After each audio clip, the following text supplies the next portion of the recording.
Bom dia! Começa agora o Análise do Dia Monte Bravo, um panorama das notícias mais importantes de economia no Brasil e no mundo. Hoje é sexta-feira, dia 6 de março de 2026. Vamos juntos! O fim de semana se aproxima, mas a aversão ao risco continua ditando o ritmo das mesas de operação. A pauta global segue monopolizada pelo choque geopolítico no Oriente Médio. Nas últimas horas, vimos o conflito ganhar novos contornos com a 12ª onda de ataques de Israel contra o Irã. Embora a capacidade de retaliação iraniana já mostre fortes sinais de exaustão logísticas, com queda de até 90,00% nos disparos, a tensão diplomática escalou. Hoje pela manhã, uma fala dura do ministro de Energia do Catar alertou que os estados do Golfo podem suspender exportações nas próximas semanas. Esse cenário de bloqueio no Estreito de Hormuz fez o mercado reviver o fantasma de um barril de petróleo a $150, interrompendo o alívio que vimos na madrugada. Fora do campo de batalha, a agenda econômica de hoje traz o payroll de fevereiro, às 10h30 da manhã, com o mercado esperando uma forte desaceleração na criação de vagas nos Estados Unidos, projetada em apenas 50 mil postos. Nessa montanha-russa do petróleo, a sessão tem comportamentos mistos. A Ásia conseguiu fechar no azul, pegando a janela da madrugada em que o barril operava em queda. O Nikkei avançou 0,62% e o CSI 300 chinês teve leve alta. Porém, com a virada do petróleo após a declaração do Catar, o Ocidente acordou sob pressão. O barril do tipo Brent avança mais de 1,50%, encostando nos $87. Como reflexo direto desse rally da energia, as bolsas europeias apagaram os ganhos e operam no campo negativo, com o índice Eurostoxx caindo mais de 0,30%. Nos Estados Unidos, os contratos futuros do S&P 500 também sinalizam uma abertura em baixa. Enquanto isso, os ativos de segurança demonstram estabilidade. O dólar DXY oscila perto da estabilidade e as taxas das Treasuries amanhecem sem grandes saltos, com o título de 10 anos pagando 4,17%. Olhando para o mercado doméstico, o Brasil tenta lamber as feridas da forte reprecificação da véspera, na qual o clima global pesou sobre a nossa bolsa e o nosso câmbio. Ontem, o Ibovespa sofreu um tombo severo de 2,64%, perdendo o patamar dos 181 mil pontos. O movimento foi acompanhado por uma blindagem natural no dólar, que subiu mais de 0,60% e encerrou a quinta-feira cotado a R$ 5,2639. O estresse também varreu a curva de juros brasileira. O prêmio de risco disparou, com o mercado exigindo taxas maiores na ponta longa.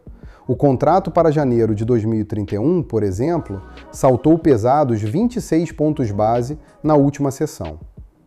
Hoje, o Ibovespa precisará lidar novamente com o peso do petróleo e com um compasso de espera pelo relatório de empregos americano, para definir a tendência da sexta-feira.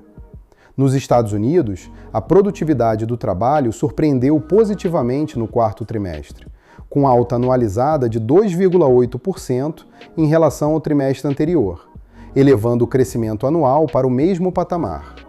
Os custos unitários do trabalho também avançaram 2,8% no período, acima do esperado, enquanto a taxa anual permaneceu em 1,3%. Ao mesmo tempo, a remuneração por hora acelerou para um ritmo anualizado de 5,7% ante 3,3% no trimestre anterior. Além disso, os preços de importação subiram em janeiro, com avanço de 0,2% no índice geral e de 0,4% quando excluído o petróleo, refletindo em parte o efeito defasado da depreciação do dólar. Houve alta nos preços de bens de capital, alimentos e bebidas, automóveis e bens de consumo, enquanto insumos industriais recuaram. Com base nesses dados, a projeção para o núcleo do PCE indica alta de 0,39% em janeiro, elevando a inflação anual para aproximadamente 3,1%.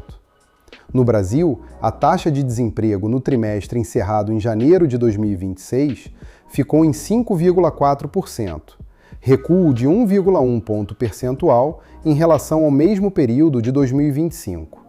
Nos dados ajustados sazonalmente, a taxa permaneceu praticamente estável, em 5,4%, refletindo o crescimento semelhante da população ocupada e da força de trabalho, ambos com alta de 0,3%.